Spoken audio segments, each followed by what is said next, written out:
doing on? We're okay. I'm ready. We're ready to roll? Okay. Alright, we're just doing, just for the heck of it, to say your names.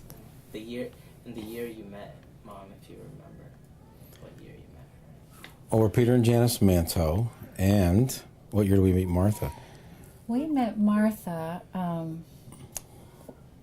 I don't think I was even married. I was in college. Martha and I were college students together, so that would have been maybe 73, whenever they moved to Bowling Green. And just a quick memory, Martha and I, being, feeling like we had to be vocal about our faith, stood up together in the big science class at the university and shared our faith. So that's one thing we did together when we met in college. She's very bold. Mm-hmm. Yeah, actually, that was something your mother always taught. In fact, she even wrote a song about being bold as a lion. Remember that? The righteous are bold. We could sing it right now. No, we can't sing it.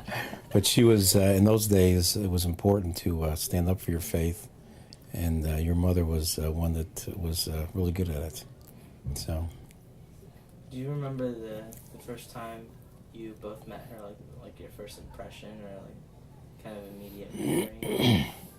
Martha probably came to one of our early meetings. Yeah, she probably came to some of the early fellowship church meetings, and she was a young girl, and I think she brought her guitar even. Did she have a guitar? Yeah. I remember really early hearing her sing songs about the Lord, and she was very devout, and your father fell in love with her. Yeah. But didn't Martha come before Larry came? Maybe. I think she probably did, yeah. And then Janice used to live in this house, 909 9th Street, which was right in the backyard of your grandparents' house where Martha lived, your mom lived. And we loved your grandparents because they treated us like we weren't silly people, in our faith. We were new and probably a little bit stupid, but they were always very gracious to us, both your grandmother and grandfather. And your grandfather actually started going with us to church. Yeah. Your grandfather, of course, is an Episcopal priest, and so knowledgeable of the church and all. I remember him saying that this little fellowship group, which were kind of like Jesus freaks, used to call us, or something like that. He said, well, you guys are a lot like the primitive church. And I think he recognized this. We didn't have much knowledge, but we had a lot of zeal. So whatever we lacked in the knowledge, we made up for in zeal. Like if you can actually make up for knowledge with zeal. So there's a lot of zeal, a lot of excitement about the church and Christ and faith and all that. And your mother was a big part of all that. She was right in there. Right. Well, I mean, you've been with her since college. I mean, you married them. Yeah. Helped start the church together. And right. She was continually involved in.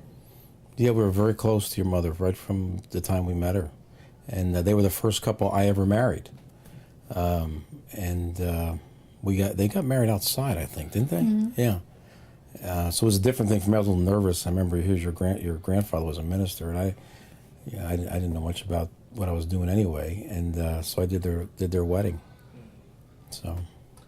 What do you have any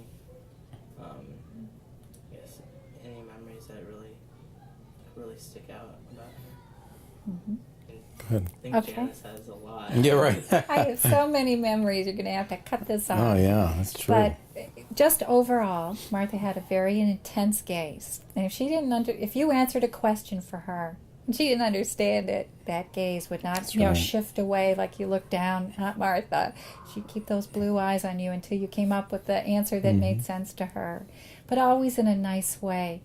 And one of the things that Martha always said is, can we be loving to each other? She was always big on being loving. I'm like, no. But Martha was. She was generous. She, hospitable, she wasn't real. Martha was not truly a human. No, she wasn't. But she was one of the kindest people I ever met. Mm-hmm. And, of course, the combination of your dad and mom was magic. Your dad was so fun and so full of life, and Martha sometimes she would start giggling, and it was just great. And she was so short, and she had to sit on a pillow so her face would appear over the windshield in the front of the car. I remember that about her. And she was so proud of all of you kids. And when we decided to move to Bowling Green, or from Bowling Green to Cincinnati, we didn't know, what we were going to do. We just knew we had to make a change. Your dad was the first person to call. What can we do? How can we help? Your mom, you can stay with us. She had us for Easter. She had us for Thanksgiving. That's right.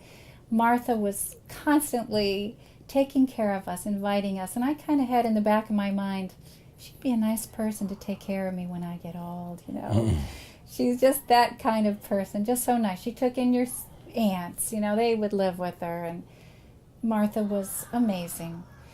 And I was invited to Caleb's birth. You were already here.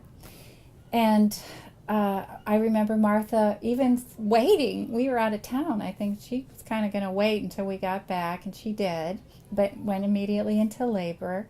And I went over that night, and your dad, you know how he is. He was all excited and pacing back and forth, and Martha's just doing her breathing. And then she fell asleep, and she was very close to transition, and you'll learn all about that after you get married.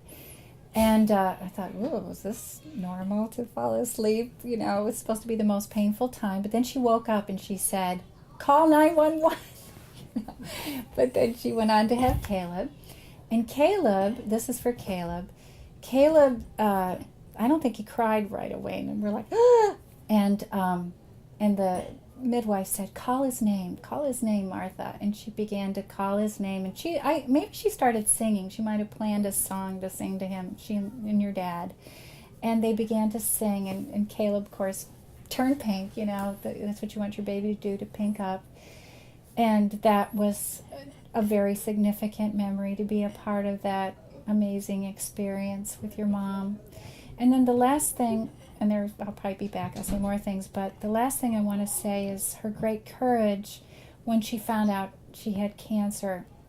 And I think Michelle asked her, Martha, what would you change if you could go back and change anything? And she said, well, I wouldn't not want to have cancer if that's what God wants me to have. And I'm thinking, could say something like that, but she did, and she meant it. And my husband's mother died when he was 18 months, and she told me that gave her courage, that if Peter turned out okay, then her kids would turn out okay too. It was a little questionable whether it turned out okay or not. And so and to the very end, Martha, she just had that determination, not in a mean way, not like in an offensive way, but she was determined to keep going. She volunteered for carpools. She planned a trip for your family.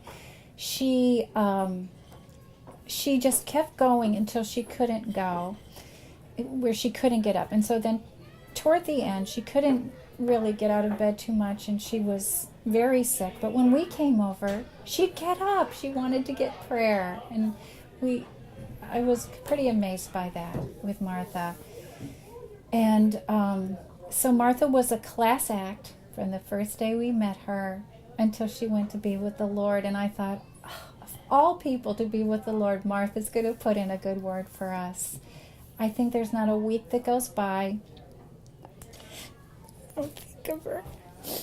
So you can be very proud. And Nathan, you can get to know your mom as an adult man just by the memories that people share about her, the letters that she wrote, the books that she read. You're not going to be robbed of her. Just know that you'll know her too. And then one day when we're all together, I know that the Lord will make up for the lost time, and it'll all be better. So that's it.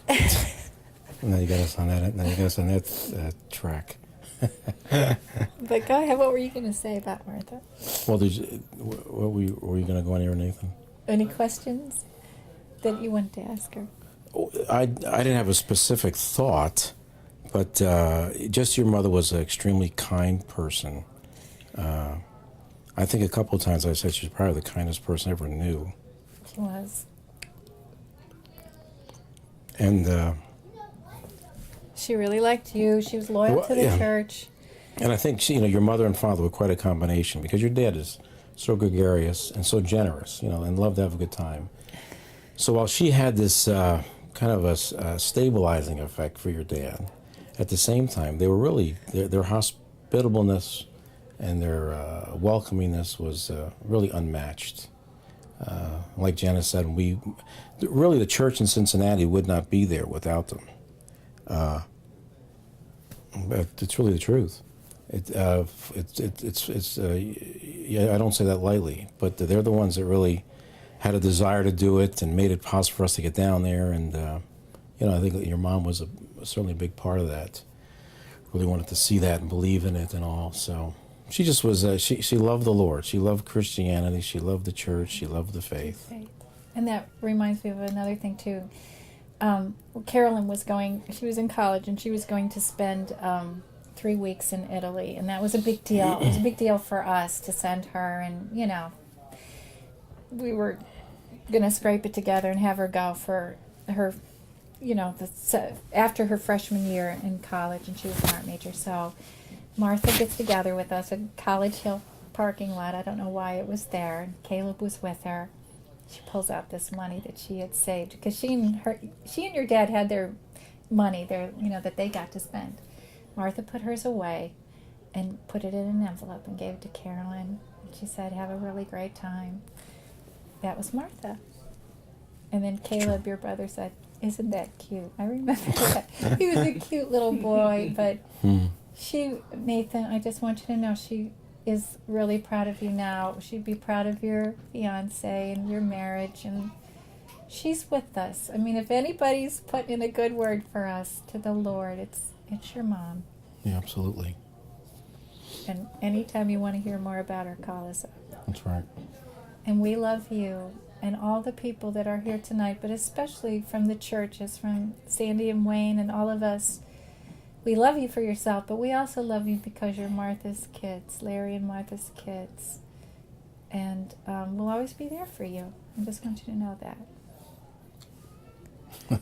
Amen, Nathan. I guess I just have one last question. I was wondering, when you were forming the church in Cincinnati, were there any stories where it was just kind of rough around the edges, or and it's just. Well, we were always rough around the edges. Right. And I think thinking about your mom, she just had this real determination and kind of doggedness about her that when we would try to do something, she'd be there. You could always rely on her. She's probably just the ideal church member. If you held a meeting, if you wanted to do something, she was the first one there to sign up and be a part of it and make the thing happen. She'd have people over. So yeah, their hospitality really had an impact on a lot of people in the early days of the church. And it's not easy to start a church out of thin air. You need to have people that are hospitable and make other people feel welcome. And your mom and dad especially, they were great at it. Your parents' home was you lived there, but we were there all the time. And your mom, it takes something to put up with that, but she gladly did it. I mean, those are the things that really floated her boat. That's what she really was interested in seeing happening. It really was something that that she valued, and to see the church grow and to see Christianity grow and see people's lives change. That was something that really motivated her greatly. So, they were just key people. We stayed there a lot of weekends. When we were looking for a house, and in the transition, we stayed with your parents on those weekends. In fact, I just remember, I think you had a hide-a-bed, I think, in your living room. I was wondering how we managed that. Yeah. But and they're just fun. They're fun people too. They're people. Your mother was a people person and loved to be with people. Great legacy. She really was a great legacy. And then just to say something for Tamara, since I said you and Caleb, that Tamara, I think, has a little bit of your mother's eyes. And, of course, she's very proud of her beautiful little girl. And what an amazing blessing. First of all, if Tamara was a nurse, that's like Shirley, your grandmother. But she's going into the same field. Isn't that just such a wonderful blessing? and Martha, again, would have supported anything, but she would have been so proud of that, too. And I don't know if you know this, too, Nathan. When I first met your mom, she wanted to be a writer. Did you know that? And she was taking correspondence, writing courses, and sometimes she'd have me read some of the things she wrote. I'm not sure, but she might have wanted to write children's books. Larry, your dad might know that, but so she wanted to be a writer. I know that you're a writer, and you think those deep thoughts, and so does your dad. So it's kind of nice to see. Martha had the twinkle in her eye, and that comes out in all of you, and she was musical, and so I see in all the kids, I see little pieces of your mom, little bits of her special ways.